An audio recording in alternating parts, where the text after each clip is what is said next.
It seems that I lost my pen in Los Angeles. Or maybe it fell out of my pocket on the train to New York. I don't know. I like that pen, a fine Parker jotter that my father brought back for me from England. He spent 3 months there about 2 years before he shot himself, on business, something to do with closing a linen deal with one of the major British retailers. Marks and Spencer, I think. Well, I didn't make any phone calls, and then I looked down at my left tennis shoe and noticed a small tear at the point where the rubber toe meets the canvas, felt depressed, and walked to the Paramount building, where I stopped and looked up at the glittering script on the facade for a few seconds, and then proceeded to the subway and rode back to Brooklyn. I'm going to listen to baseball on the radio now and try to fall asleep. I had a dream last night that all different sizes of airplanes were buzzing around in the sky above the harbor. Most of the airplanes were simple silver, but one of them, a huge red and blue jetliner, carried a bunch of bullhorn-wielding film directors on the wings. It seems they were directing a complicated scene on the Brooklyn Bridge. All of the cables on the bridge had been removed. I couldn't understand why there were multiple directors working on the one movie. Maybe some kind of competition was going on.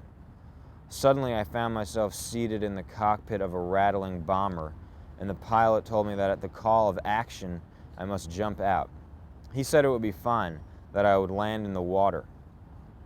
Church bells up the street awoke me, and I went into the kitchen and sat at the table and drank a glass of iced tea. My mother thinks I should call the publishing firm and ask for my position back. I told her that I'll be returning to Los Angeles the second week of June. In fact, I haven't made any real arrangements, so there's really no point.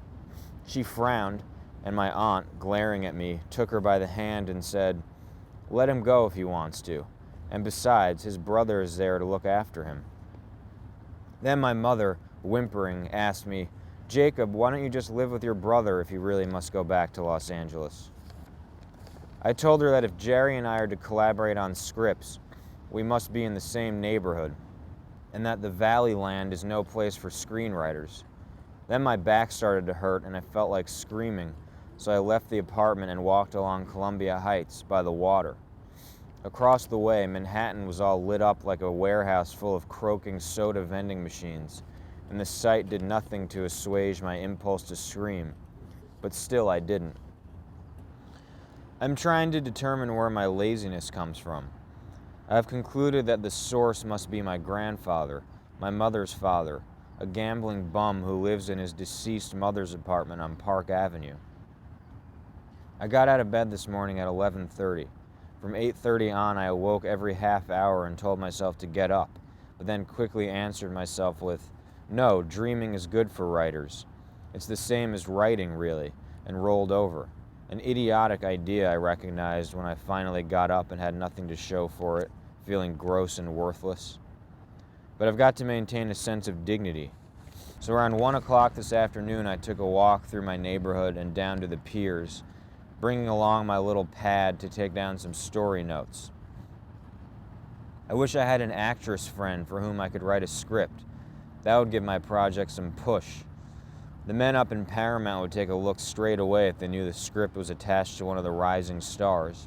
Then I recalled how I felt that day sitting under the palm trees in Santa Monica, filled with desire and cool confidence, and I got Chet Baker's rendition of "Look for the Silver Lining" in my head, and closed my eyes and tried to get to Los Angeles that way. But the moaning foghorns in the harbor prevented any prolonged reverie.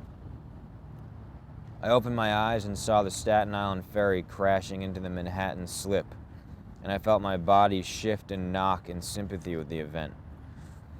It's that game New York plays with natives.